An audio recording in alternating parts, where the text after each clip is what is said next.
હું પ્રફુલ્લ રાઠોડ, એક જૈન સમાજનો સ્વયંસેવક, ગઈકાલ રાતથી આ જગ્યા ઉપર છું અને ગુજરાત ભારત નહીં પણ આખા વિશ્વના જૈનોની સંવેદના અને લાગણી દુભાય એવું અધમ કૃત્ય જે પાવાગઢની ધરતી પર થયું છે એનો જન આક્રોશ અત્યારે સુરતના કલેક્ટર ઓફિસની અંદર દેખાઈ રહ્યો છે। પાવાગઢની ધરતી ઉપર સેંકડો વર્ષ પ્રાચીન જૈન સમાજની અતિ પૂજનીય તીર્થંકર એવા પ્રાચીન પરમાત્માઓની મૂર્તિઓને તોડીને પથ્થરોને ટુકડા કરીને કચરા પેટીની અંદર ફેંકી દેવામાં આવ્યા। આ કૃત્યના લાગણીથી આખો જૈન સમાજ અત્યારે આઘાતથી ભરાયેલો છે। છેલ્લા 12 કલાક થયા આ ઘટનાને હજી સુધી સરકાર તરફથી કે અધિકારી તંત્ર તરફથી કોઈ પણ રિઝલ્ટ જૈન સમાજને પ્રાપ્ત થયું નથી। આવું પહેલી વખત બન્યું છે કે સુરતની કચેરીની અંદર કોઈક જૈન સંતે આખી રાત ઉજાગરો કરીને સરકારની સામે આવેદન મૂકવા છતાં પણ કોઈ પરિણામ ના મળ્યું હોય।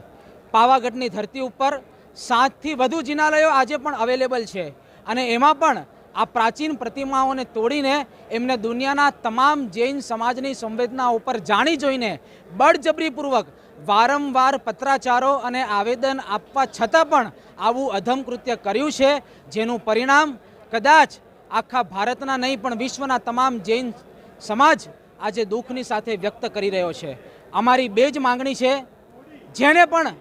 જે પણ અસામાજિક તત્વએ આ કાર્ય કર્યું છે તેને વહેલામાં વહેલી તકે સજા થાય અને જે જગ્યા પરથી અમારી પ્રતિમાઓને તોડવામાં આવી છે ત્યાં અમને ફરીવાર નવા મંદિર નિર્માણનો અધિકાર આપવામાં આવે। આ બંને માંગણી જ્યાં સુધી પૂર્ણ નહીં થાય ત્યાં સુધી આ આંદોલન માત્ર સુરત, અમદાવાદ અને મુંબઈમાં નહીં પણ તમિલનાડુ, મહારાષ્ટ્ર, મધ્યપ્રદેશ અને રાજસ્થાનમાં, ઇવન USA, અમેરિકા અને લંડનમાં પણ ચાલુ રહેશે એવી તૈયારી સંપૂર્ણ જૈન સમાજ આક્રોશની સાથે વ્યક્ત કરે છે।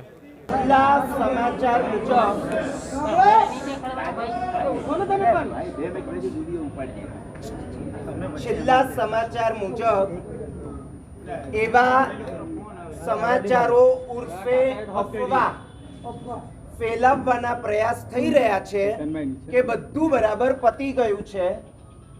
હજી તો શરૂ પણ થયું નથી।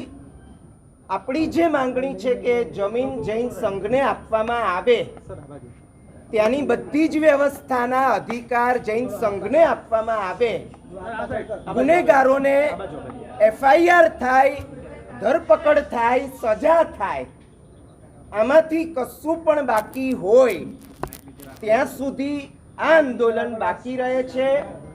કોઈ પણ અફવાની અંદર કોઈએ પણ આવવાની જરૂર નથી।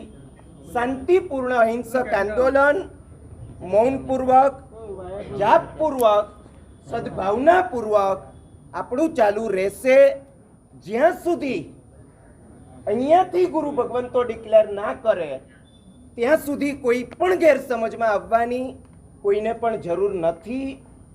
બહુ જ ધીરતા સાથે, સ્થિરતા સાથે આપણું આંદોલન ચાલુ રહેશે।